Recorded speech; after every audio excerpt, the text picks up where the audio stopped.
Au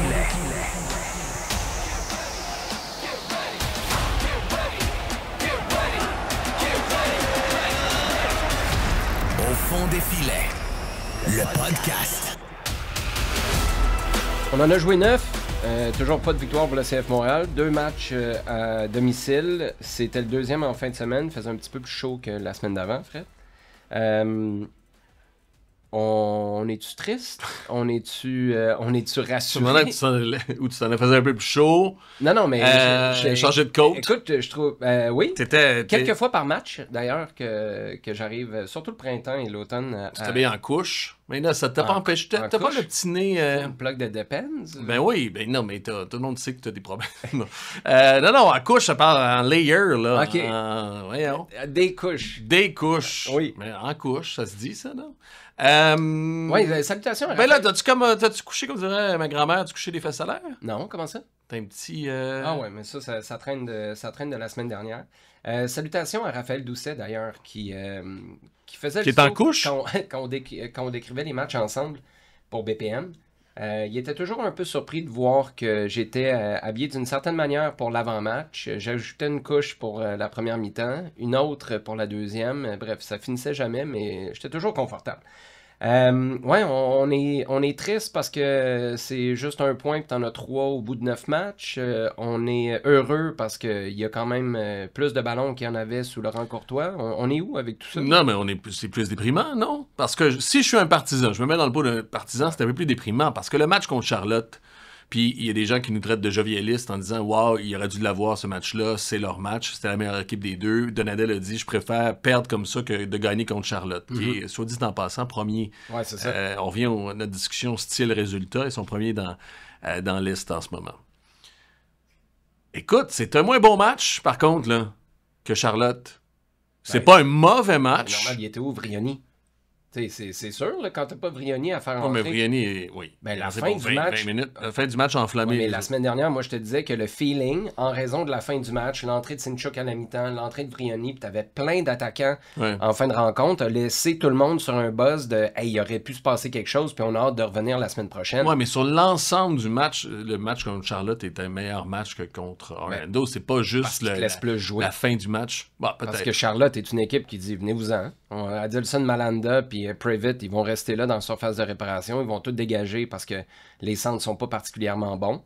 C'était du super travail pour se rendre là contre Charlotte. Mais après le dernier ballon, comme ça a été le cas en fin de semaine, était pas top. Là. Puis c'est ça le gros problème en ce moment. Je dis pas que la performance... Ouais, non, mais t'as raison. Mais moi, je pense qu'un partisan doit être un peu déprimé parce que tu te dis, il y a une montée en puissance, puis il y a des points à aller chercher. Puis indépendamment de tout ça, je suis d'accord avec ce que tu dis. Puis Orlando, c'est une bonne équipe aussi. Puis... ils étaient jusque-là assez bons. Puis le match précédent contre les Red Bulls, ils avaient pilé sur les Red Bulls. N'eût été d'un carton rouge. Orlando? Ouais, il l'a remporté. En même temps, il y avait urgence, là. Puis moi, écoute, c'est un peu là que j'ai brisé parce que je te parle de mon calcul depuis le début, tu sais. 9 victoires. Là, c'est 9 victoires sur 15, pas 9 victoires sur 16, hein. Puis, à domicile? Ouais. Uh-huh. Techniquement, c'est 9-4-2 à domicile qui resterait à faire d'ici la fin de la saison. Mais quand est-ce que l'étincelle va arriver pour de vrai? Ou du moins, il y a des étincelles en ce moment. Quand est-ce que le feu va prendre? Ben, est-ce qu'il y a des étincelles? Parce que... oui, attends une minute, tu peux... Non, mais tu vas comprendre ce que je veux dire. Ouais. Moi, j'ai l'impression que tu as vraiment allumé quelque chose face à Charlotte en fin de match. Dans la catégorie, ça fait débuzzer tout le monde. La rechute de Vrioni, ça fait mal. Pas ça aussi, ça ajoute. Parce que là, il va être à l'écart pour combien de temps, lui? Écoute, on me dit un match seulement, il pourrait revenir, puis il y a d'autres personnes qui chuchotent plus longtemps. Ben, moi, ce qui m'a inquiété, c'est quand Marco Pourquoi toi, qu'est-ce qu'on dit, toi?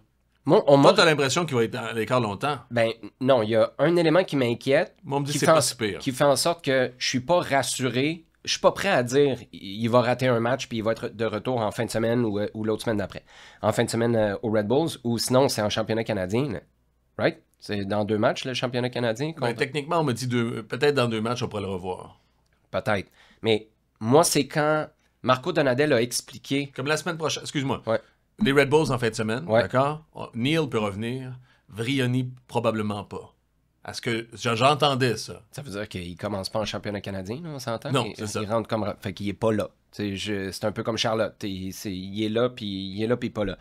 Là où je vais en venir, c'est que quand Marco Donadel a donné des explications, il a parlé d'une blessure, puis corrige-moi si je me trompe, avant le match contre Charlotte, à l'entraînement. Oui. Il a été capable... Il voulait jouer contre Charlotte, c'était gérable. Après, il y a eu de l'enflure, il y a eu davantage de douleur. On a décidé de tirer la plug, pas le faire jouer le week-end dernier face à Orlando.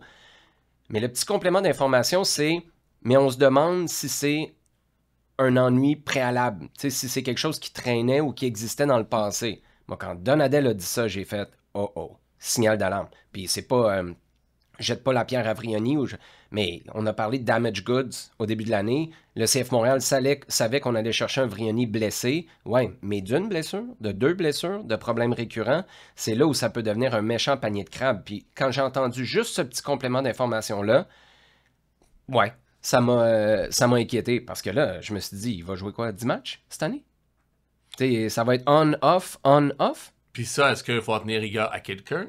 Est-ce que... Il faut... Ben, il y a des questions qui se posent. Hein. Penses-tu qu'ils ont fait le pari en janvier, là, ouais. mettons, quand cette transaction-là arrive, ou décembre, je ne sais pas comment elle se fomente aussi, cette transaction-là. Penses-tu qu'ils se disent, OK, on ne l'aura pas pour 5 matchs, puis c'est correct? Ben, 5 matchs, c'est correct. Mais là, c'est pas ça. Là. Mais penses-tu qu'ils... Mon point, c'est, ils sont-tu fait passer un citron? Oui ou non? À quel point ils savaient qu'il était damage good, comme tu parles? Ben, moi, il y a une différence entre 5 et là, on est rendu à parler de 11 matchs. Là. Il va avoir joué une poignée de minutes contre Charlotte. C'est le tiers de la saison. Ben, voyons. Et ton début de championnat canadien, là, moi, tu m'aurais dit au début de l'année. Parce que souviens-toi, on s'est parlé, je pense qu'on était au camp en Floride, puis on projetait là, sur les joueurs qui allaient être influents sur la saison, puis je t'ai dit, moi, on voit pas Vrioni avant le mois d'avril. Puis à ce moment-là, le mois d'avril, là, ça semblait loin. On a commencé le 22 février, tu avais tout le mois de mars à faire, puis c'était, bon, en avril, il va arriver, puis là, on est rendu au mois de mai. Ça, pour moi, c'est une méchante différence. Si tu savais qu'il était embêté au point de ne pas jouer ou de ne pas être utilisable comme titulaire avant, puis là, titulaire, on parle de quoi? Mi-mai? Ben là, moi, j'ai pas de problème avec ce pari-là. J'ai un problème avec le fait que tu aies seulement, entre guillemets, recruté Vrioni et Prince Owusu. Parce que t'avais quel genre de certitude sur Jules-Anthony Vilsain? T'en as pas. On est d'accord? Non. Physiquement ou en termes de mais Jules-Anthony Vilsain, on en a parlé, puis son cas, c'est du bonus, là. C'est position 25, 26, 27, 28 dans ton effectif. Pas quand ton seul joueur désigné est out jusqu'en mai. Moi, c'est parce qu'on n'est pas d'accord là-dessus, on en a déjà parlé. Moi, ton troisième, c'est Sunusi. C'est ça, à la lumière de tout ça. Mais c'est fascinant qu'il ne croit pas, tu sais. Ouais, ben, okay. T'as pas le choix de le mettre, mais moi, je comprends pas pourquoi il ne le met pas en ce moment. Alors que je n'étais pas un fan. Hein. Non, on est d'accord. Ouais, mais en ce moment, tu te dis pourquoi il ne fait pas, parce que Prince Owusu ne marque pas, là. Non, mais c'est parce qu'on est à rebours. On dit la même chose. On dit la même chose. Si tu y crois à Sunusi, dans ton scénario, là, si tu y crois, tu as Prince Owusu, tu dis Prince Owusu tient la baraque jusqu'à temps qu'il revienne en avril. Ouais. C'est ça. Là, on essaie d'anticiper le pari qu'ils ont fait. Puis ton substitut, c'est Sunusi Ibrahim, puis j'y crois. Mais là, ce que ça démontre, c'est qu'un, Vrioni, c'est pire. Owusu, on ne sait pas si c'est le bon recrutement ultimement. Moi, je pense que c'était le bon dans le contexte avec Vrioni. Sans Vrioni, c'est trop. C'est un peu le même Prince Owusu qu'on a vu à Toronto aussi. Ah oui. Mais il y en a planté 9 à Toronto quand même. Ouais. T'es loin des 9, là. Oui. En pace puis en 2. Au test de l'œil, il y a les chances qu'il y a eu. Là, peut-être je ne veux pas le défendre, mais en même temps, je me dis que 9, puis il travaille. C'est pas un chiffre, ça arrive. Ça arrive vite. C'est pas un chiffre 6-7 matchs, inatteignable. Non, t'as raison. Tu sais, Caden Clark en a eu 4 en 8 matchs aussi, là, l'an passé. Il y avait qui à côté de lui? Ouais.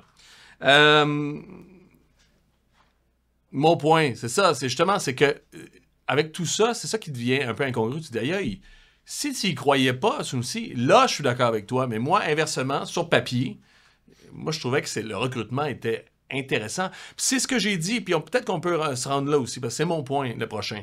Dans le sens que, moi, le recrutement au début de l'année, puis je reste sur mes positions, je trouve que cette équipe-là était bien construite. Mais elle était bien construite pour Laurent Courtois. Puis pour jouer à 3 derrière, là, tu finis le match. Puis ça, je pense encore à toi. Tu finis le match avec Tom Pierce, ailier gauche, puis Lautouri, arrière droit. il y a deux choses. Parce que tu ce que ça souligne, c'est que, l'effectif est plus nécessairement bien construit parce qu'on est dans un nouveau schéma, puis des nouveaux principes, puis une nouvelle façon de faire avec Marco Donadel. Puis l'autre affaire, je veux pas accabler Donadel parce que et Pierce et Lautouri, je comprends pourquoi ils sont rentrés, parce que, entre autres, ça avait de la classe sur le terrain, puis après, en plus, il l'a expliqué en conférence de presse, ce que Laurent Courtois faisait pas. C'est peut-être une mission. Je reviens à ce que j'ai dit depuis 3 podcasts. Avec Donadel, je sais pas si c'est mieux, mais c'est plus clair, puis c'est plus cool, plus relax. Ça rend la chose ironique quand même, le fait qu'on se faisait faire la leçon quand on a parlé du loup dans la bergerie, puis on nous a dit que Marco Donadel était l'adjoint d'un gars qui jouait dans le même système que ce qu'on avait sous Laurent Courtois. En même temps, là, on est rendu là, par contre. Moi, c'est... Puis tu as décidé de changer d'entraîneur, tu as fait la bonne chose, on pense. De le système change. Puis lui-même le dit à Moukouver, Donadel, il dit, moi, j'arrive après 2 mercatos sur 2 entraîneurs différents, où j'ai une équipe un peu bâtard. Puis c'est ça le défi d'un directeur sportif, c'est quand tu arrives comme ça, puis on peut extrapoler à l'entraîneur. Il n'y a pas seulement, il faut que tu ailles chercher tes joueurs, faut que tu réussisses à aller chercher des bons joueurs sur 10 recrutements, combien tu vas en avoir de bons, combien tu vas en avoir de mauvais. C'est un problème. Puis l'autre affaire, faire le ménage. Quand Olivier Renard est arrivé, là, faire le ménage, ça a été une de ses grandes réussites, même si c'est difficile à comprendre comme analyste sportif, c'est difficile à comprendre comme partisan. Te débarrasser de certains contrats et de les remplacer par les bons, c'est une grosse affaire. La COVID a un peu aidé, par contre. À ça, là, avec le recul, les Saphir Taider, tu aurais travaillé plus fort pour le passé si ça n'avait pas été de la COVID. J'ai fait une liste en ce moment, parce qu'en même temps, je me disais, aïe, c'est tout croche, Pierce est rendu à gauche, il se trouve plus de place. Marshall Rottier rentre même pas, parce que de toute façon, dans ce système-là, il n'y a pas de raison d'être. En même temps, Pierce qui sente, là, tu trouves qu'il défend pas assez bien, pas toi, là, mais tu sais, mais non, c'est ça. Puis... Luca Petrasso, il se rend là, mais il est pas capable de centrer comme il faut. Puis j'ai beaucoup d'admiration pour Petrasso cette année. Mais non, mais dans quelques podcasts, tu vas me dire, ouais, c'est beau Pierce qui est ailier gauche, mais c'est pas un ailier gauche, on peut aller chercher un vrai ailier gauche, non? Peut-être. Mais moi, comme je te dis, c'était une mission de fin de match. Non, mais c'est correct. Je l'ai interprété comme exactement. Ça. Pour ça que je dis ça que c'est clair, puis je veux pas accabler Marco Donadel. En même temps, ce qu'on se rend compte, c'est que maintenant que Donadel prend le contrôle, c'est qu'il y a un remue-ménage où il y a une réorganisation à faire. J'ai essayé de faire l'exercice réingénierie de l'État. Non, mais c'est bon parce que tu parles quand même d'un coach par intérim. Oui, c'est ça. Mais c'est ça. Puis elle est là la question. Tu le gardes-tu ou tu reviens avec un coach qui joue à 3 ou un coach qui va jouer un peu plus dans les principes que tu avais? Non, puis c'est ça la mieux de me sortir un bon nom, là. Non, mais pour remplacer c'est pas ça ma question, mais si t'es directeur sportif, tu te dis ça. Là, tu te dis, OK, si on garde Donadel, en même temps, il n'y a pas de presse en ce moment. Il n'y a pas de panique, là. Il faudrait pas... Mais la question qui va se poser, c'est, OK, puis même assez rapidement cet été, pour commencer la saison d'après, même si ce n'est 2026 sur le bon pied, il va falloir remettre cette équipe-là à sa main parce qu'il manque visiblement d'atouts pour confirmer. Puis la fin de match... Il en manque du temps que ça. Mais c'est ça. On en est rendu là. J'ai fait la liste. Ultimement, là, dans l'effectif de Donadel, en ce moment, ceux qui ont vraiment pu leur raison d'être, il y a Tom Pierce. Moi, en même temps... J'attendrais, là. Tom Pierce, comme on vient de le voir au dernier match. Pierce, il doit vouloir s'en aller aussi. Hey, es-tu capable, par contre, Tom Pierce? Puis je l'aime bien, là. Mais c'est vrai que Vincent l'a souligné dans notre reportage sur Apple TV. Un centre en course, en foulée, ballon arrêté, il arrête le ballon. Là, il est capable de frapper. Mais es-tu capable de frapper en courant? Ça n'arrive pas souvent. Mais c'est qui est capable de centrer un bon ballon dans cette équipe-là? Moi, je comprends pas. Tom Pierce, c'est comme si on y voit des défauts que tous les autres ont. Non, t'as raison. Non, mais il a raison. Mais Jekyll Marshall Ruddy, tu l'as-tu déjà vu centrer un bon ballon? T'as raison. Puis de toute façon... Dante Seeley, il est pas top non plus. De toute façon, c'est aussi, des bons joueurs. dans le soccer moderne, de moins en moins, du moins le pourcentage de... l'expected goals venu avec un centre. C'est plus les années 90. Faut que tu y ailles en volume aussi, en quelque sorte. OK, d'accord. Tom Pierce, mais en fait, je suis en train de me dédire moi-même, parce que je me dis, mais avoue, tu as un sentiment, ce que je te dis, ça fait du sens, là. Ben, dans les 6 dernières semaines, la seule mission que Tom Pierce a eue, c'est la fin de match en fait. Non, mais dans le sentiment du fait que maintenant, cette équipe-là, Donald apprend, mais c'est pas son équipe, il manque des joueurs pour jouer comme il veut, non? Ou non? Ouais, mais moi, honnêtement, je m'en balance. Non, mais je m'en balance un peu de comment il veut jouer. C'est le club veut jouer sur quel principe. Puis après ça, tu as des joueurs, puis c'est là où c'est complexe, bâtir un Ben groupe. oui. Puis tu te retournes vers qui en ce moment pour dire le prochain recrutement qu'on va faire? Parce que là, Bougaille a joué en fin de semaine. Là. Mais Bougaille, Tom Pierce, le recrutement de l'année passée, là, c'est weird de chez weird. Là. Je l'aime bien, Bougaille. J'ai pas dit le contraire, mais Jekyll Marshall-Rutty t'a claqué 1,4 million. Pourquoi? Non, mais c'est ça, exactement. Pour le gars Parce qui que était... Jekyll Marshall-Rutty, dans ma liste de joueurs dans cette équipe-là, il est où? En même temps, tu me diras dans n'importe quel. Marshall-Rutty puis Yankov sont dans la même catégorie. Yankov, mais Yankov, il y a moyen de le mettre à place de Duke dans le sens de casting. Ils sont pas nécessairement bons. Moi, je fais la distinction entre ton profil, ton casting. Tu peux jouer Jason Momoa, il peut jouer quel genre de personnage versus Jonah Hill. C'est pas le même casting, mais dans un film, ils peuvent jouer des personnages différents. Ça ferait une bonne comédie, par exemple. Oui, exactement. Je suis allé voir Minecraft d'ailleurs avec l'héritier. C'est pas si mal. Pour les gens de papa. est dans Minecraft. Jason Momoa, mais c'est un des producteurs, mon gars. T'as regardé 3 heures de pixels, toi, dans le fond? Non, c'était un vrai film avec Jack Black. Ah, mais c'est des gros pixels, là, Minecraft? On appelle ça des biceps. Des gros biceps, Jason Momoa. Non, moi je te parlais de Minecraft. C'est pas si mal, tu vas voir. C'est sûr que je verrai pas. Là. Ma fille a une casquette de Minecraft, puis that's it, là, je suis incapable de dire c'est quoi. Mais c'est pas grave, mon fils joue pas à ça non plus, mais c'est un film drôle. En tout cas, puis il catch un peu. OK. On a regardé Wicked, nous autres, en fin de semaine. On était pas dans le même registre. Yankov. Paul Schaefer joue dans Wicked. Non, en tout cas. OK. Oh, oui. Ouais, mais Yankov, il peut. On parle de la qualité, il peut dans son casting. Moi, je te dis, le casting, les gars, moi, je vois Pierce dans cette équipe-là. Il trouve pas sa place. Marshall-Rutty, puis peut-être Fabien Herbers aussi. Il sert à quoi là-dedans, tu sais? En même temps, une doubleur à Saliba puis Piette. Tu le rentres, puis t'as pas le choix, t'as cette équipe-là. Mais t'aurais-tu fait ces recrutements-là? Ces 3 recrutements qui ont été faits assez récemment. C'est ça que je veux souligner. Ces 3 recrutements qui ont été faits assez récemment dans une optique avec Laurent Courtois. Tu changes ça, puis tu as fait 3 recrutements, tu dis, j'aurais-tu fait les mêmes? Ben moi, c'est le fait que ce soit récent, c'est un point pertinent parce que c'est post-Olivier Renard.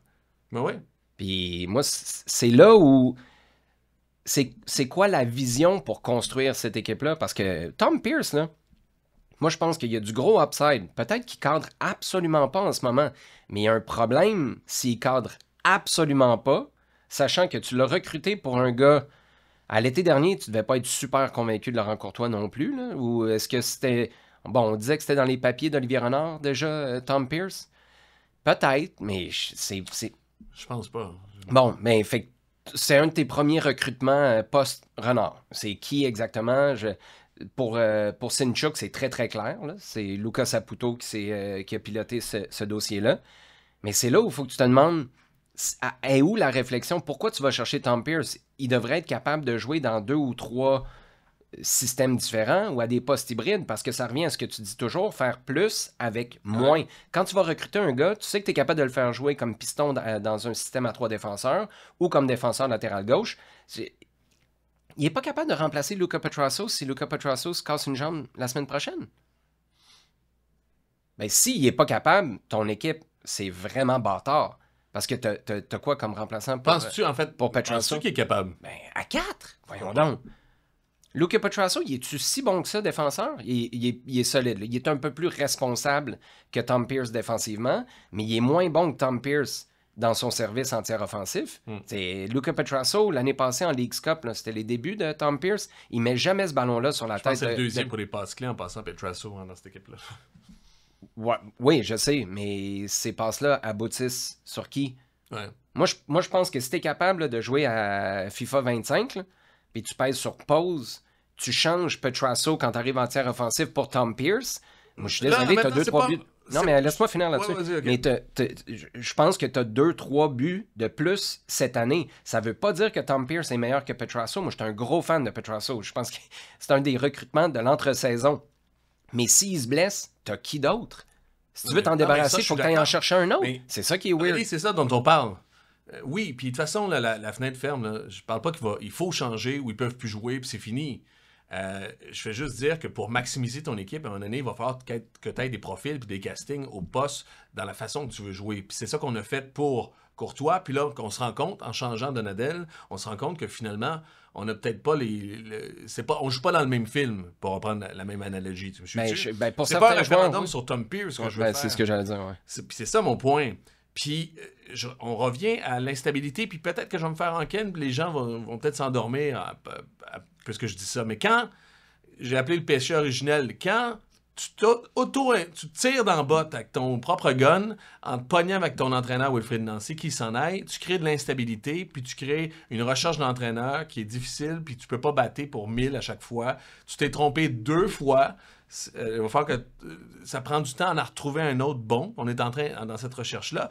Puis quand ton directeur sportif qui faisait le travail s'en va, un peu à cause de toi, en gros, aussi, à cause du club, de la structure, parce qu'il démissionne, ça fait qu'il est remplacé par Gabriel Gervais, qui va peut-être être très bon, ou qui est très bon, qui est compétent, mais c'est difficile d'embarquer dans le wagon puis de faire quelque chose. Puis après ça, tu le remplaces, ou du moins, tu complètes ton équipe avec une recrue de 27 ans, qui va peut-être, Lucas Saputo, qui va peut-être encore être très bonne aussi, mais ça prend du temps.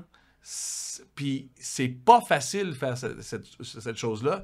Mon point, c'est que justement, on est dans la résultante de 2 fois on s'est tiré dans le pied back-à-back avec des gars. Puis je veux pas non plus porter au nu Wilfried Nancy. C'est pas la...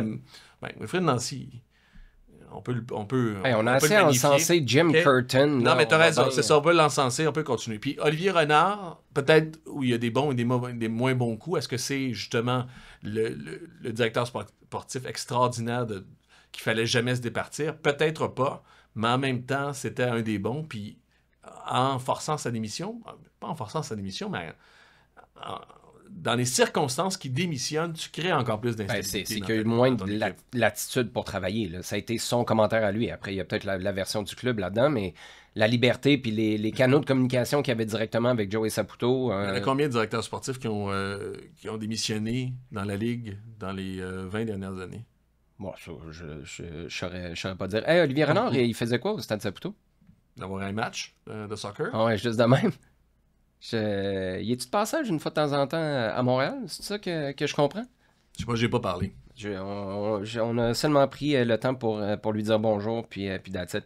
Hey, c'est l'heure de ma question hebdomadaire ou bi-hebdomadaire. Joseph Martinez, il y a combien de buts? Écoute, t'as raison. 5 buts, une passe décisive. L'autre affaire, c'est que... Mais non, mais... Moi, je comprends, puis j'aurais pris cette décision. Les gens m'envoient des messages, d'ailleurs. Hein. À chaque fois que Martinez marque, tu vas-tu le dire à Fred? Non, mais c'est comme... non, mais... C'est drôle, parce que je défends la position, puis c'est celle que... Bon, Non, mais Marco Donadel, ce qu'il demande à son équipe en ce moment, je pense pas que tu peux le faire avec... Tu sais, ce que tu as essayé de faire à Columbus. Ouais. Puis moi, j'ai aimé ça. Tu peux pas faire ça avec Joseph Martinez. Il sera jamais capable de mener la charge. On est d'accord. Sauf que t'aurais-tu plus que 4 buts cette année si Joseph Martinez, tu l'avais gardé et tu l'avais payé, t'aurais certainement plus de casse-tête. T'aurais plus que 4 buts. That's it. Ouais. Ouais. Mais en même temps, à ce point-ci, t'aurais plus que 4 buts avec... avec quoi?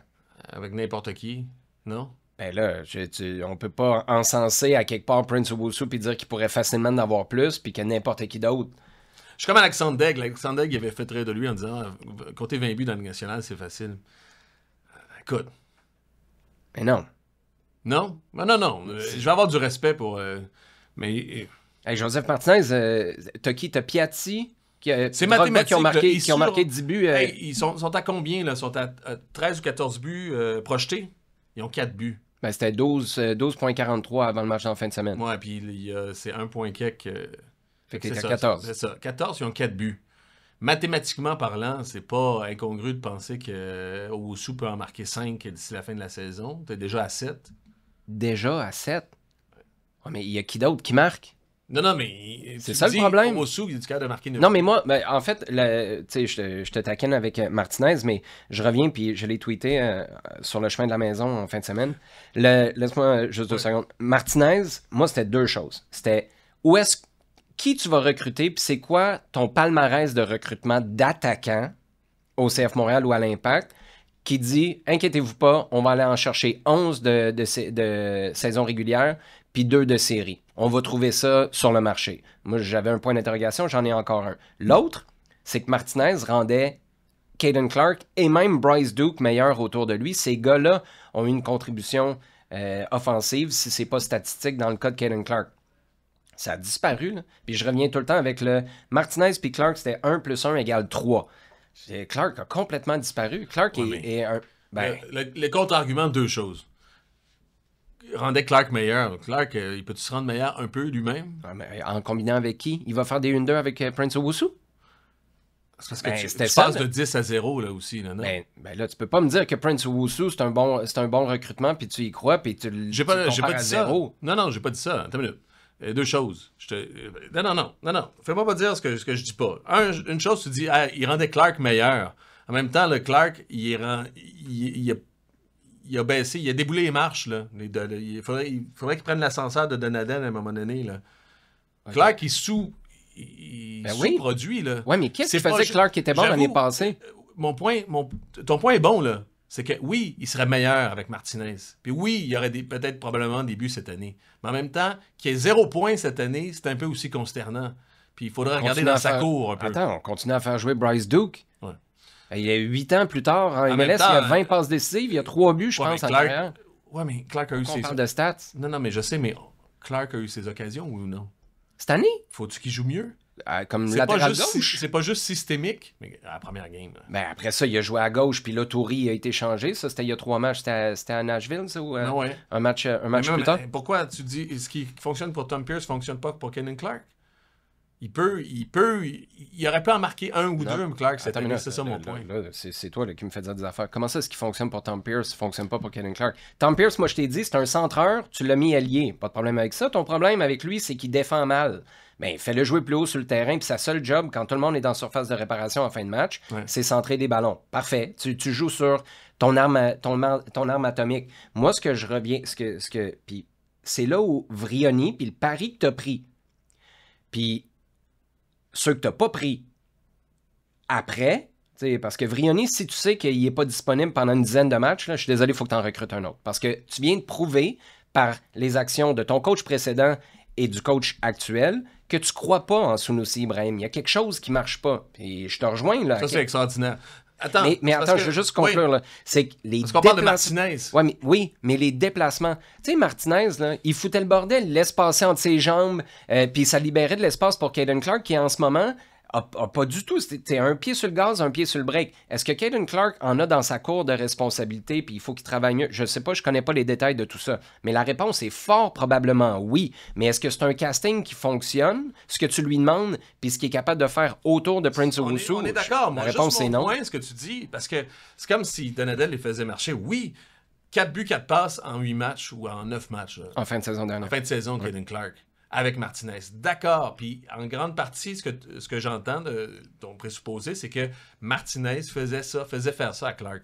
D'accord. Mais en même temps, tu es un joueur de soccer. Tu passes pas de 8 points en 8 matchs à 0 points en 10 matchs comme ça. Il y a... je suis d'accord. On va dire la même chose pour Sunusi Ibrahim. Tu passes pas de jamais scorer. Non, mais... Puis l'autre affaire par rapport... Parce que je veux revenir au recrutement de Martinez. Oui, j'ai jamais nié, c'était un grand, c'était un meilleur buteur. C'était un problème dans le vestiaire aussi, ça. On est d'accord. Mais ce qui est choquant à ce moment-ci, pour ceux qui, comme moi, entendaient le projet de l'équipe, puis même, je ne vais pas dire supportaient, parce que je le comprenais, puis je l'articulais. C'est ça que je veux dire. Moi, je m'en crisse un peu. J'aurais pris Martinez, puis j'aurais pris des buts aussi. J'en aurais calé des buts cette année sur Apple TV. Ce qui est vraiment embêtant, c'est que une des choses qui militait en faveur du fait qu'on laissait partir Martinez, c'est qu'il jouait sur une jambe à 31 ans, 32 ans. Puis que la moitié de la saison, il avait été blessé, puis qu'il était difficile. Tu vas recruter Vrioni pour le remplacer. Ça devient frustrant. Puis moi, je peux comprendre les gens de t'envoyer des messages en disant « Hey, mais tu vois, Martinez, tabarnouche. » Vrioni, moi, l'idée, c'était comme « OK, le package que j'achetais, ou du moins que je supportais, que j'anticipais, c'est que tu libères le million, tu libères la place, tu fais de l'air dans le vestiaire, tu le remplaces par un gars que tu as choisi à plus ou moins ce salaire-là, qui sera là dès le début, puis qui va justement participer à l'effort de guerre, puis qui va être un gars de la gang. Sur papier, Vrioni, c'était ça, là. Sur papier. On est d'accord. Et même Prince Owusu, pour lequel j'ai pas, puis là c'est facile à dire à ce moment-ci, je trouve que c'était un bon recrutement avec Vrioni. Je n'étais pas un gros fan de Prince Owusu, surtout comme joueur TAM, mais en même temps, je veux dire, OK, pourquoi pas, on va l'essayer. Puis, avec tout ce qui arrive, ça va démantipule tout ce qu'on vient de dire. Au-delà, moi, tu sais, puis on revient sur Martinez, mais au-delà des qualités d'attaquant, puis d'être capable de marquer, parce qu'au final, Prince Owusu, dans une équipe catastrophique à Toronto l'année passée, il est pas loin derrière Joseph Martinez. Là. Il en a marqué 2 de moins. Mais en passant, et Vrioni et Owusu auraient pu en marquer 1000 plus. Les deux ont raté plusieurs chances. On va voir le match de Nouvelle-Angleterre contre Columbus aussi, où il en rate 4. L'année passée? Ouais, mais Joseph Martinez a été sur le banc ou dans les estrades parce qu'il se faisait chicaner combien de fois? Il était blessé une bonne partie de la saison. Ouais, mais il y a bien des fois où Laurent Courtois, il mettait quelqu'un d'autre à sa place, puis il essayait... Il y a bien des fois aussi qu'il l'aurait essayé avec Coccaro, alors que ça fonctionnait. On l'avait tous vu que ça fonctionnait. Ouais, je sais, mais on a passé l'année dernière à dire, je n'essayais une fois, je fais 3 changements le match d'après. Il n'y a jamais... La seule fois qu'il a dit Martinez, c'est mon gars, quand il est disponible, je le fais commencer, c'est sur la fin de saison, puis c'est là où tout a explosé. Là où je vais en venir, c'est que je pense que c'est ça qui fait vraiment mal. Sunusi Ibrahim, je pense qu'il pourrait être plus utilisé en ce moment. Mais est-ce qu'il y a une personnalité contagieuse quand tu le fais entrer qui te fait dire hey, il va se passer quelque chose? Je pense pas. En même temps, il a apporté un peu de folie. Ouais, hey, on se contente. La barre, là, Fred. Là, Non, mais le Fred de 2022 qui m'entendrait défendre sur à ce point-là. Non. Parce qu'on l'a pas vu cette année. Mais c'est parce que t'as plus d'attaquants que t'es rendu là, puis je te comprends, puis moi, je te back là-dedans. Là. L'an passé, il était bon au milieu de la saison, puis ils l'ont... il y a eu 5 semaines où il a été hot. Puis il en a marqué, Après ça, ils l'ont sacré sur le banc, non? Oui, je sais, mais pourquoi? Il doit bien avoir quelque chose qu'on comprend pas à quelque part. Il parlait de l'effort, d'intelligence tactique aussi. C'est ça. Fait que je suis désolé. Si tout ce que t'as, c'est rentrer puis sprinter aux yeux de ton club, t'as pas... Les autres joueurs doivent le sentir. Je vais te sortir 2 noms, tu vas comprendre ce que je veux dire. Quand tu faisais rentrer Kei Kamara... Ouais. Kei Kamara, c'est pas... Mais qui le faisait rentrer? Ouais, on est d'accord. Mais il a été de même dans tous ces clubs. Je comprends que tu parles de Wilfried Nancy, là, mais peu importe le club dans lequel il a joué, Kei Kamara, c'est pas pour rien qu'il jouait à Columbus. Tout le monde se contrebalançait de Columbus à l'époque. Puis les fans, moi, j'ai jamais eu autant de gens, fans de l'Impact, dans le temps, qui disaient pourquoi on va pas le chercher, lui? Toutes les fois qu'on joue contre lui, on est dans le trouble. Kei Kamara, Romel Kyoto, des gars qui entrent puis qui ont de la prestance. Moi, je pense que Vrioni, c'est ton seul cette année. Puis Prince Owusu, je suis d'accord avec toi. Moi, je suis fan du profil que ce gars-là peut apporter dans une équipe comme celle du CF Montréal 2025. Mais avec Vrioni. Vrioni, c'est le seul où il entre. Tu l'as vu la semaine passée face à Charlotte. Il entre puis tu te dis, oh, OK, là, il vient de se passer quelque chose. Juste au moment où il a traversé la ligne de jeu puis il est entré sur le terrain, tout le monde se dit, OK, on est à on la met d'un pied de Giacomo, on lui donne dans la surface de réparation. C'est ça que t'as pas. Puis si tu savais que Vrioni allait être blessé pour une bonne période, là, au-delà de il va rater quelques semaines du camp d'entraînement, fallait que tu en recrutes un autre.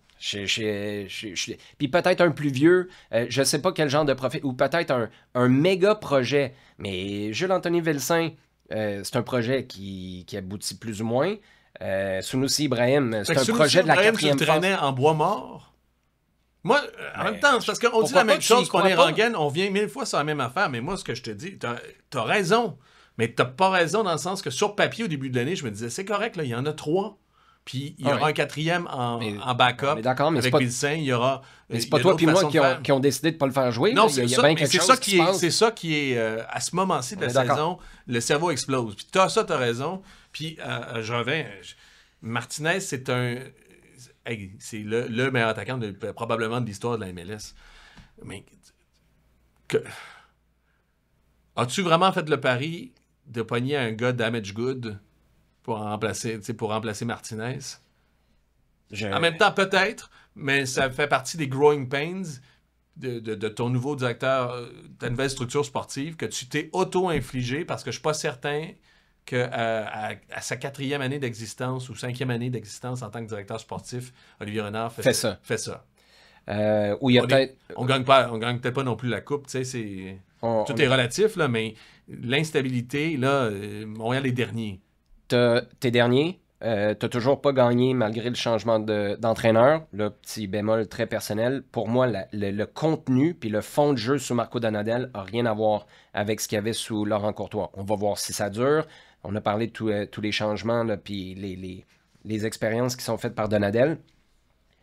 T'as le marché des transferts qui va arriver assez rapidement. T'as le championnat canadien qui s'en vient dans 2 semaines. Mais ça, c'est dans 10 jours. C'est dans 8 jours. Là, on c'est a en milieu juste de semaine? mardi. C'est la 30. Bon, fait que dans 8 jours. Gabriel ça, c'est Gervais, la prochaine échéance. Gabriel Gervais, faut-tu qu'il sorte avant ou après le championnat canadien? T'attends-tu avec un potentiel d'être éliminé en championnat canadien avant de sortir puis être obligé de gérer une crise, ou tu sors puis t'enlignes le bateau avant? Parce que moi, tu connais mon inquiétude avec ce championnat canadien-là. Là. Je suis moins inquiet que je l'étais il y a 4 semaines, mettons, mais quoique Toronto prend du mieux un peu. Tu sais, c'est mon dada la communication. C'est parce que tu poses la question, est-ce que je sors? Moi, je me pose jamais cette question-là. Pourquoi je sortirais? Qu'est-ce que je dirais? Qu'est-ce qu'il y a à dire, Gabriel Gervais, en ce moment-ci? C'est à lui de nous le dire, justement. Qui est confiant de son club, qu'on va apporter les changements nécessaires, que Donadel, c'est le bon gars. Peut-être, pour dire un peu de tout ça. Que Donadel, jusqu'à maintenant, il y a des trucs très encourageants. Puis c'est à toi de me les dire. Les gars sont mal payés. Peut-être tu peux aussi envoyer un message aux gars en disant... que les gars sont mal payés? Non, dans le sens que mal payés dans les résultats aussi. Parce que ce sentiment-là, parce que je parlais avec le staff, tu sais, puis ils nous disaient, les statistiques, on les a explosées contre Charlotte. Là. Je pense... On jouait vers l'avant en deuxième mi-temps. Oui, puis je pense qu'ils ont fait, dans le dernier tiers, 150 passes contre Charlotte. Il y en avait 142 dans les pieds de Malanda, par exemple. Mais ils ont, dans toutes les statistiques... Oui, c'est un bon match. Oui, absolument. Puis eux te font le match parfait. Là. C'est un vrai port-le-char, Charlotte. Défend, contre-attaque, marque. Bénéficie d'une erreur, le gars lève la tête. Mais moi, c'est pour ça que j'avais dit en avant-match. Hein, c'est le genre de match exactement comme ça. Parce qu'il faut que tu l'anticipes. Sois concentré. Je sais pas à quel point tu sais, toi, les échos que tu as, c'est pessimiste, là, mais je comprends, tu regardes d'un point de vue strictement statistique, mais c'est ça que... ou de résultats, c'est ça qu'Olivier Renard faisait bien, c'est qu'il enlignait le narratif, puis c'est pour ça que moi, je pense que je réfléchirais à quelque chose à dire avant le championnat canadien, parce que tu laisses ce match-là passer, puis tu le perds. T'as-tu échappé l'année au complet? Moi, je pense pas que l'année est achetée aux poubelles, mais aux yeux des gens, puis de comment ils vont interpréter ça, moi, je pense qu'il faut que tu enlignes ce que les gens vont penser du championnat canadien, où t'en es depuis le congédiement de Laurent Courtois. Parce que dans les faits, là, si quelqu'un fait juste regarder le classement, tu te dis, mais il n'y a rien qui a changé dans cette équipe-là. Puis factuellement, je suis désolé, c'est faux. Il y a plein de choses qui ont changé depuis le départ de Laurent Courtois. Mais moi, c'est pour ça que je m'étais pris ça comme note quand je te parle de comment l'équipe est bâtie. Parce que là, on n'est pas loin. Mettons, tu perds contre Toronto, puis ils peuvent très bien gagner. Fais-tu 15 changements cet été?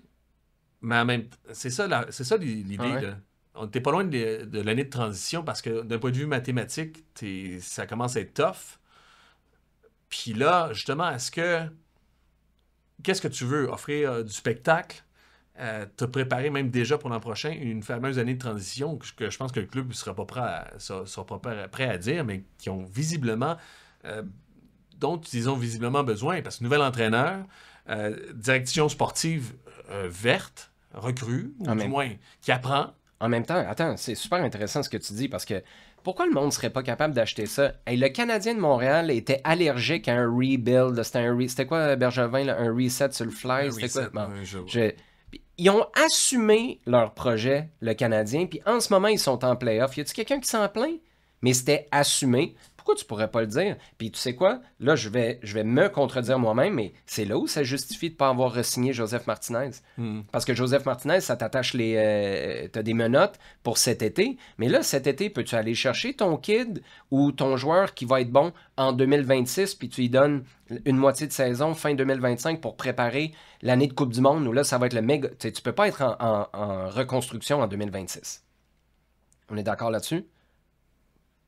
Tu peux être en train de construire, là. Je comprends que tu ne vas pas être abouti MLS Cup contender en 2026, mais c'est l'année de Coupe du Monde. Là. Tu ne peux pas vivre ce que tu vis en ce moment à 3 mois de la Coupe du Monde. Le défaut,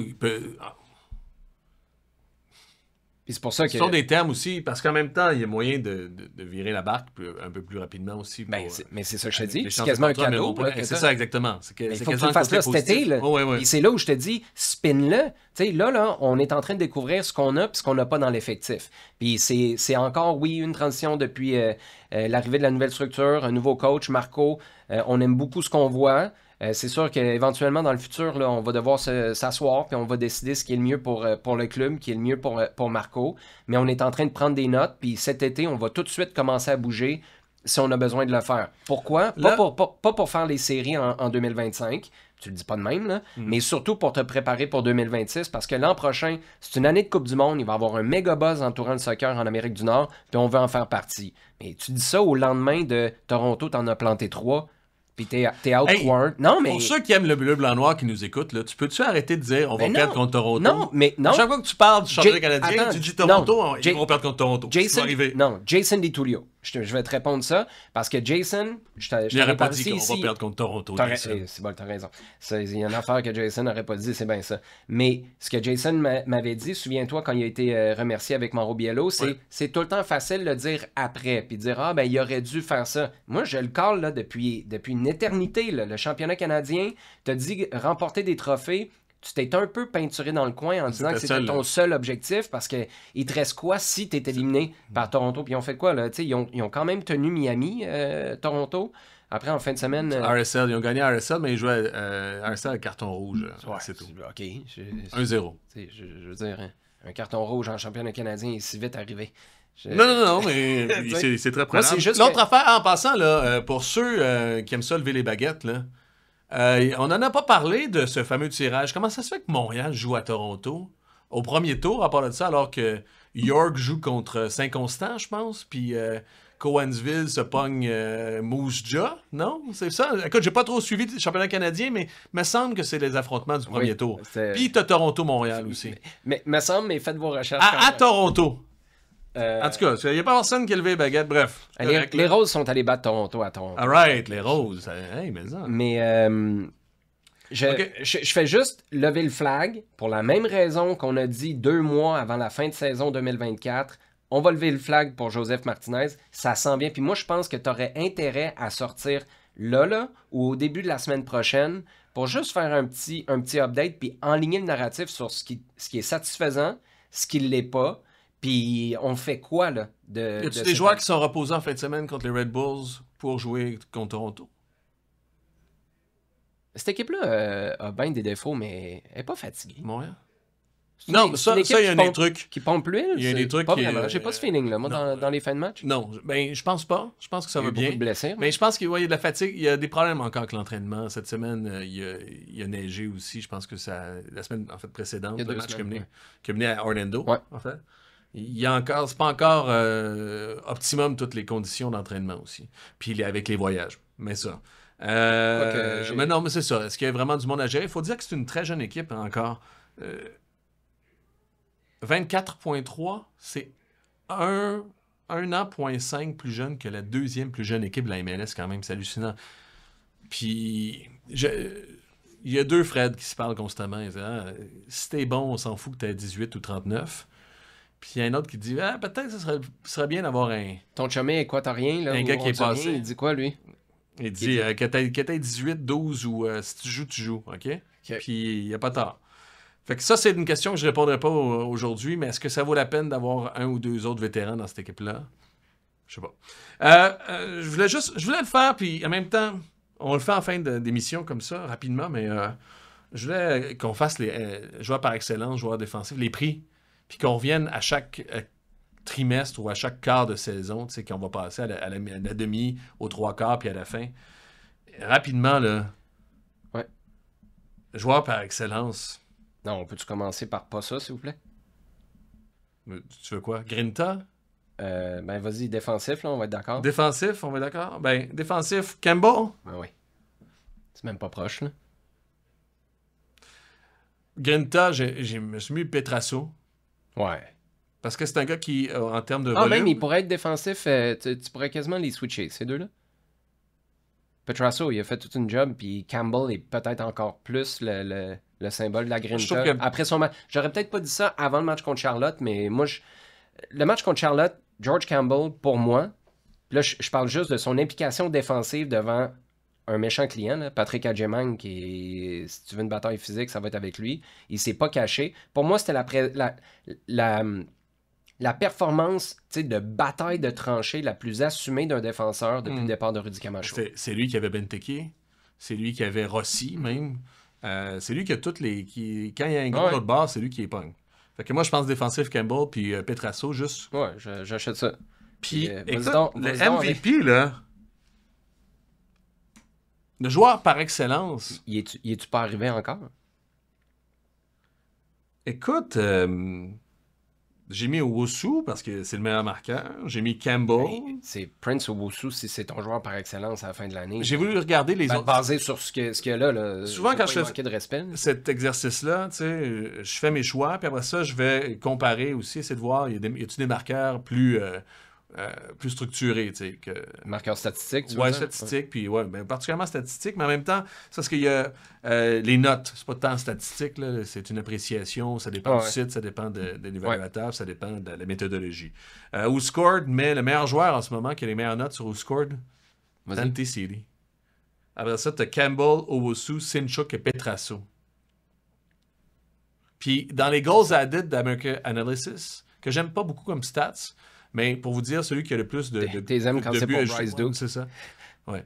Non, pas vraiment, mais oui. Le premier, c'est Lionel Messi, en même temps. Fait que, je sais pas si c'est... Mais le meilleur pour les goals added du CF Montréal, c'est tu sais qui? Tu ne le trouveras pas. À moins que tu aies lu à l'envers dans mes notes. Non, mais ça doit être genre Alvarez. Waterman. Ouais. Fait que je sais pas. Qui est le joueur par excellence à ce moment-ci? C'est quoi les résultats que tu as fait quand il était pas là? Quand il était en Ligue des Nations? T'es-tu fait planter? Ils n'ont pas gagné, en tout cas. Ouais. Je suis pas mal sûr. Faudrait que je check, mais ils n'ont pas gagné. OK. Non, mais il n'y a pas de joueur par excellence. Tu peux pas... c'est Orji Okonkwo en ce moment. On y redonne. À Okonkwo? Ouais. Tu reship ça? Il est où, Orji Okonkwo, en ce moment? Je m'en fous. Hey, avant de finir, j'ai deux affaires aussi. Moi non plus, j'ai pas fini. Là. Vas-y. Mais... pendant que tu... Non, vas-y. je te parle de mon rêve. Oui, s'il te plaît. J'ai rêvé à Bob Kudelski. C'est une joke, là? Non. OK. Je sais pas pourquoi. Peut-être pour... t'as joué pour les Kings ou les Panthers de la Floride, toi, Bob Kudelski? Orji Okonkwo, il est allé il joue dans la Ligue américaine avec les Citadelles. Il joue avec Citadel. Les Citadelles de Québec? En série B. Ah ouais? Ouais. Ben, good for him. Je sais pas si... Il fait non, des flips. c'était Rafi, c'était les Rafales. C'était pas les Citadelles de Québec. Peux-tu finir sur deux affaires, vite? Peut-être trois. Vas-y. Kevin De Bruyne. Il, à Chicago? Oui. Mais, parce que Chicago, New York, Miami ou DC United. Si t'es Don Garber, là, tu l'envoies où? Chicago, New York, Miami, NYCFC. Ouais. Ah, pas Miami, là. Hey, c'est-tu overkill, ça, tu penses? C'est ça. C'est clair. Pour la... Il me semble que moi, c'est Chicago. C'est Chicago parce que Greg Berhalter est là. Mais Kevin De Bruyne, ça peut-tu lever à Chicago? Pourquoi pas? Pourquoi ça lèverait pas? Ben, je veux dire, historiquement... Non, mais est-ce qu'il y a deux choses? On a souvent dit... Je pense peut-être trop au stade. Il n'y a presque aucun joueur qui amène des derrières dans les...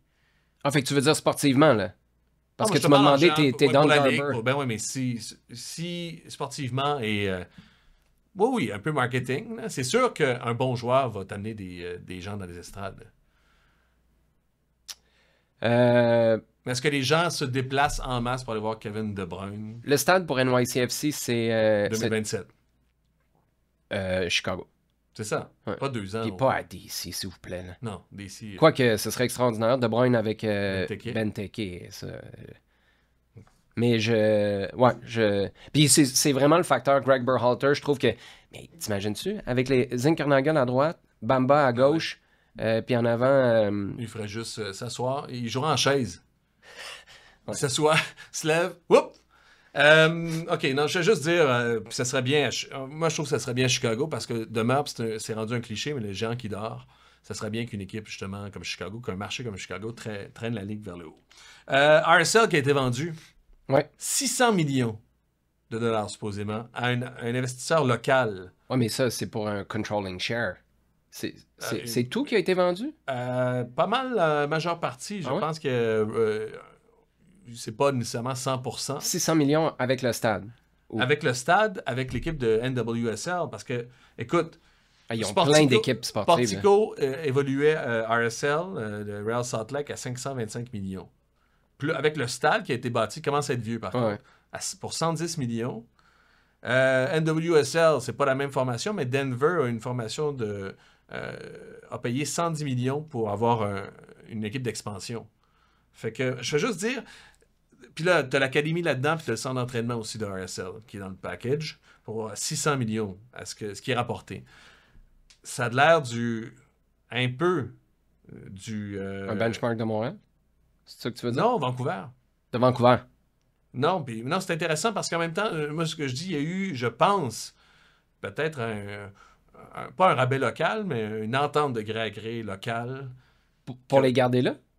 Ben oui, mais non, parce que dans plusieurs communiqués, les gens ont dit on est content d'avoir retrouvé quelqu'un parce que c'est des anciens propriétaires des Jazz, notamment. Jazz, l'équipe de la NBA. Mon point, ce qui est intéressant, c'est juste qu'ils ont cherché quelqu'un au niveau local, puis qu'ils ont eu visiblement leur prix qu'ils voulaient aussi, parce qu'il y avait l'équipe de la NWSL, le prix pour une bouchée de pain, puis il a sûrement fait du cash là-dessus. Mon point, c'est que ils ont gardé cette équipe-là, puis les prix qui sont majorés depuis plusieurs années, puis les prix qu'on pousse vers la hausse, notamment avec San Diego, tout ça, pour augmenter la valeur, c'est en train un peu de se stabiliser. Puis ça se stabilise en partie parce que tu veux rester dans les marchés, tu veux pas aller dans le déménagement nécessairement. Je trouve ça juste intéressant. Je vais juste te mettre la puce à l'oreille, puis c'est un truc à regarder, à continuer à regarder la vente de RSL. Ouais, puis c'est dans la foulée aussi du club de hockey de l'Utah qui débarque. Tu es en train de créer un buzz sportif. Là, mais en fait, le propriétaire, c'est propriétaire de l'équipe de hockey, puis l'équipe du Jazz maintenant, qui a décidé de larguer le soccer en disant je vais mettre mes énergies dans mes deux clubs de NBA et NHL. Les fans du Real Salt Lake sont peut-être contents parce que l'équipe de com du Real Salt Lake arrêtait pas de dire aux propriétaires ça c'était avant l'arrivée de l'équipe là, de hockey, arrête de jaser de ton équipe de hockey. Je travaille en coulisses, là, mais publiquement, ta gang de soccer se sent un peu lésée parce que tu sembles être beaucoup plus enthousiaste à faire venir une équipe de hockey. Hey, juste en terminant, parlant de stade, d'équipe, d'expansion, de valeur, etc., en toute transparence, là, mon père en faisait partie, mais j'étais curieux de te questionner là-dessus. Il y a eu une présence dans les médias la semaine dernière, puis il y a une pétition qui tourne pour un stade sur le site de l'ancien Colisée à Québec. Puis je trouvais que la discussion était intéressante à savoir, tu en as fait quelques-uns, tu en as fait beaucoup en MLS, tu en as fait en Europe aussi. Si tu as quelques ingrédients de la recette, là, tu es un fan de cuisine, la recette pour qu'un stade fonctionne ou soit cool, c'est quoi? Tu sais, parce que là, on parle principalement CPL, peut-être éventuellement... L'accessibilité, un peu. Stade Saputo, est-tu accessible selon toi? Moi, je pense que oui. On est d'accord. Le plaisir que tu as autour. Tu veux dire ce qu'il n'y a pas au Stade Saputo, là, dans le fond? Ben, moi, ce que j'ai toujours trouvé, c'est que, entre autres, les tailgates sont un peu loin. Il me semble que les tailgates, là... Ça prend-tu des restos? S'il y a un spectateur lambda qui arrive ou qui va pour la première fois, ça se peut qu'il passe pas à travers le tailgate. On est d'accord. Puis moi, je me ramasserais une bière avant ou même dans une coursive plutôt qu'aller directement à mon banc un peu comme presque au Centre Bell, tu sais. Moi, être autour, le nombre de stades en Europe particulièrement où je suis allé, j'ai pris une bière autour, j'ai même rencontré des gens, dans la rue, parler de la gang qui s'en venait, puis parler du pays. Moi, c'est là. Puis c'est pas dans un... Je sais qu'à l'époque de Kevin Gilmore, entre autres, on voulait faire dans la montée... du stade olympique au Stade Saputo. Exactement, on voulait faire une espèce de tailgate, là. Mais c'était une espèce de tailgate d'énergie, là. Prendre des t-shirts. Ça, c'est très... Ouais, prendre des t-shirts, très peu pour moi, tu sais. Fait qu'il y a quelque chose d'organique, puis qui se retrouve avec les partisans. Moi, quand je vais au 1642 faire des tailgates, je suis énergisé pour le match après. Fait que ça, puis la proximité, juste au niveau de la proximité sur le terrain. De ne pas être loin. De pas être loin. Moi, c'est pour ça que les Roses, j'étais tellement content que je sais que Laval, physiquement, c'est loin. Là, ce ne sera pas idéal pour s'y rendre. Mais une fois que tu es sur place, le centre Claude-Robillard, moi, j'ai vécu tellement des beaux moments là comme partisan, mais tu es loin. T'es avec la piste d'athlétisme, ça, je suis 100% d'accord avec toi. Un plus petit stade. Rappelle-toi, à l'Alliance aussi, on est allés ensemble. Ah oui. On était derrière. Ouais. Si vous allez à l'Alliance, allez-y en passant. L'Alliance, le basket. Ouais, c'est super cool. Mais prenez pas des billets à l'auditorium de Verdun derrière les filets parce que t'es loin. T'as la patinoire, en fait. Il y a pas... Ce que vous allez constater, c'est qu'un terrain de basket, c'est pas mal plus petit qu'une patinoire. Qu'une patinoire. Ouais, puis c'est pas en largeur. Non, prenez-les sur le côté. On est d'accord. Mais c'est la raison pour laquelle moi, je pense que ce site-là, justement, du Colisée, c'est extraordinaire parce que... Tu construis sur Badaboum aussi? Non, mais tu le ramènes-tu? Badaboum en dessous du point central pour la loc.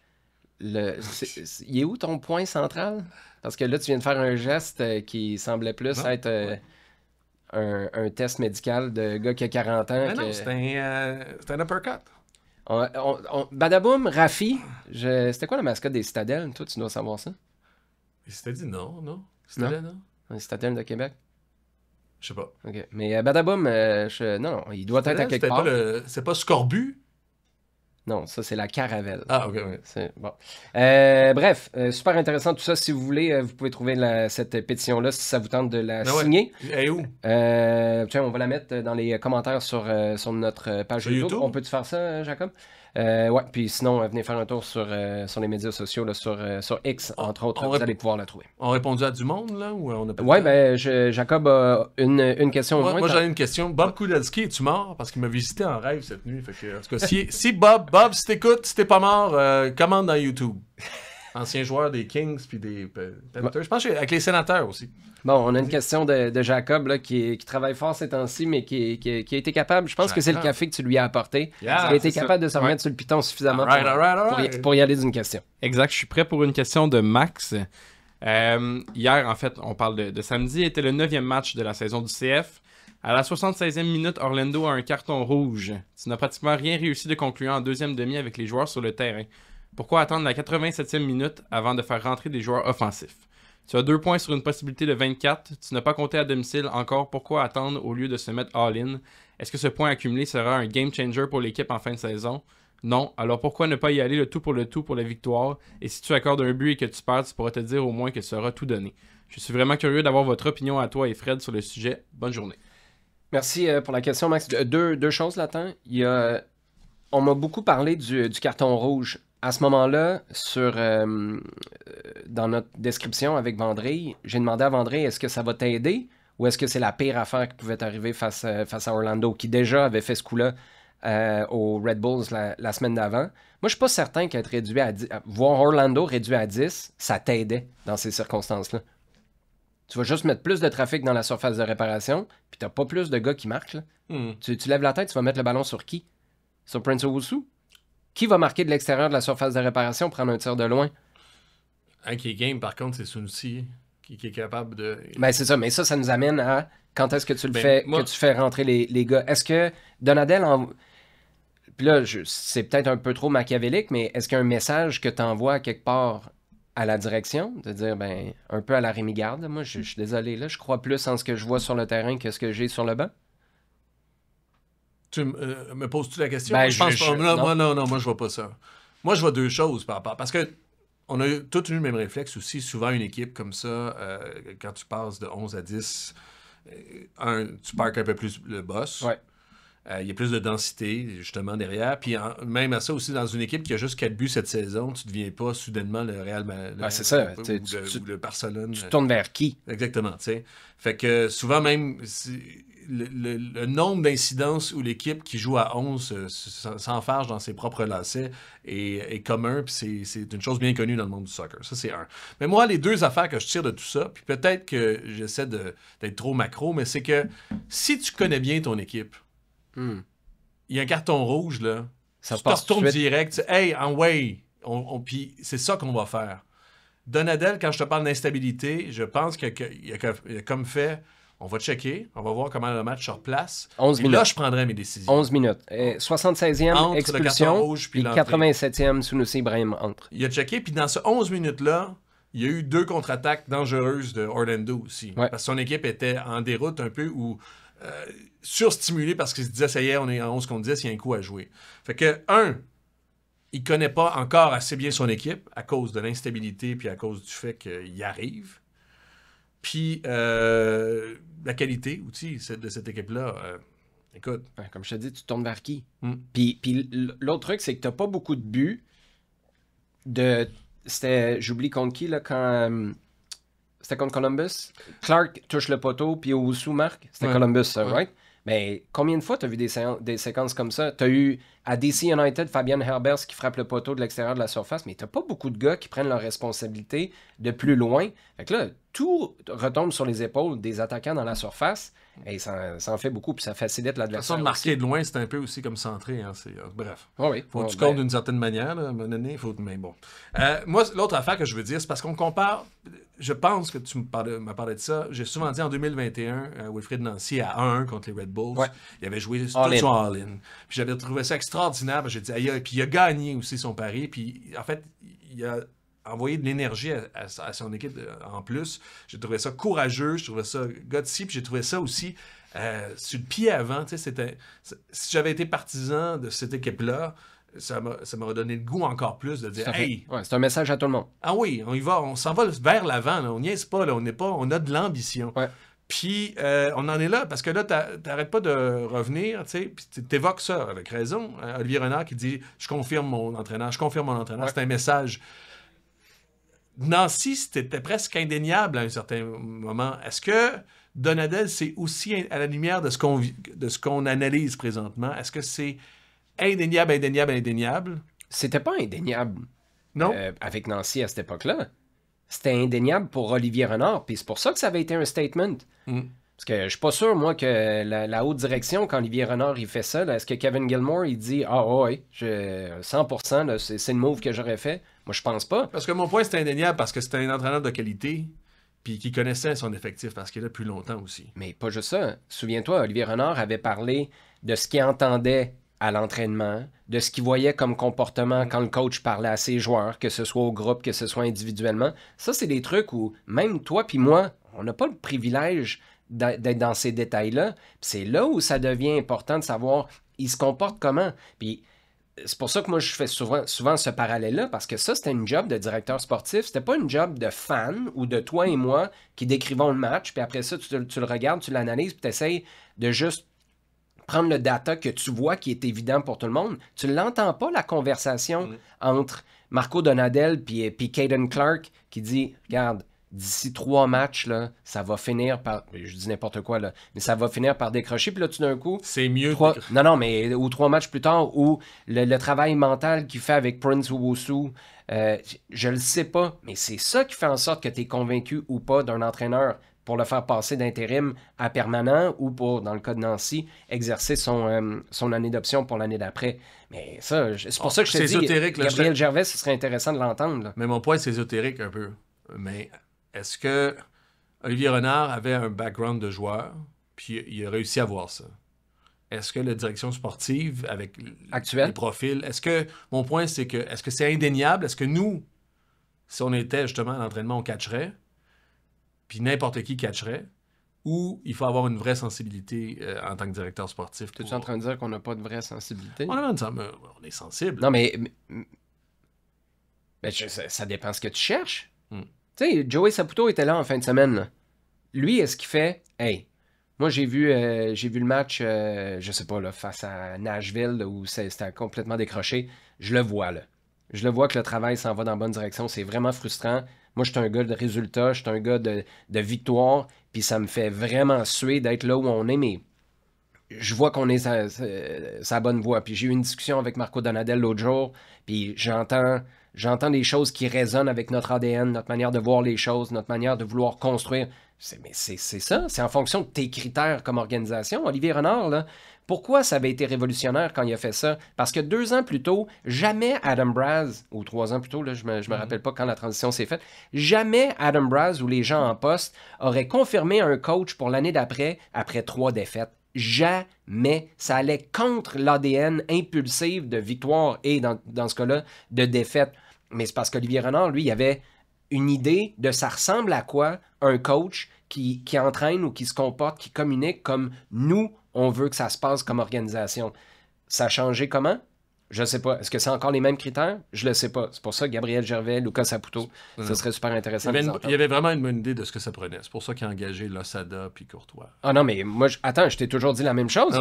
Puis pourquoi il est convaincu de... Non, je te taquine, mais je te taquine pas toi. Non, mais c'est super bon comme point. Pourquoi il est convaincu de Wilfred Nancy?